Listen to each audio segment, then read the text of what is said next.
नमस्कार दोस्तों, आज हम बात करने वाले हैं एचडी पे के बारे में। जैसे फ़ोन के बारे में हम रिसर्च किए थे, तो फ़ोन पे में भी वही बताया था कि वो आरबीआई के गाइडलाइन में चल रहा है और आरबीआई इसको कंट्रोल कर रहा है पीपीआई के अनुसार। अब एचडी पे भी जो है ना एक विशिष्ट सरकारी नियामक से स्पष्ट रूप से विनियमन नहीं है, लेकिन भारत में स्थित एक गैर वित्तपोषी कंपनी है जो एक पेमेंट ऐप के रूप में कार्य करती है।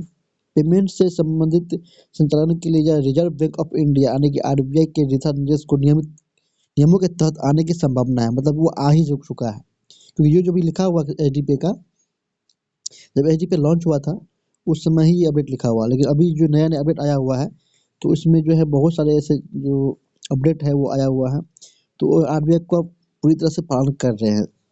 क्योंकि जो भी ऐप नया लॉन्च होते हैं ना सर, तो उसमें क्या होता है कि वो शुरू-शुरू में लॉन्च होते हैं, तो करोड़ों रुपया वो जो है अपने एडवर्टाइज़मेंट के लिए जो है वो खर्चा करते हैं एज़ एम्प्लॉयी के रूप में। एम्प्लॉयी को भी खर्चा करते हैं और एडवर्टाइज़मेंट के लिए। जैसे फ़ोन पे आया तो वो भी शुरू-शुरू में एडवर्टाइज़मेंट किया, गूगल पे आया तो वो भी एडवर्टाइज़मेंट किया। इस तरह एचडी पे भी अभी एडवर्टाइज़मेंट कर रहा है और ये नया है, तो ये सारा कुछ अभी अपडेट इसमें नहीं हुआ है। और इसमें दिखाया गया भुगतान और सेवाएँ। पेमेंट के लिए यह भारतीय नियामक दिशा निर्देशों के तहत काम करता है, जिसमें आरबीआई के नियम भी शामिल है। आरबीआई के नियम भी शामिल है और उसको दिशा निर्देशों को काम करता है ये, यानी आरबीआई में इसकी बातों को मानता है।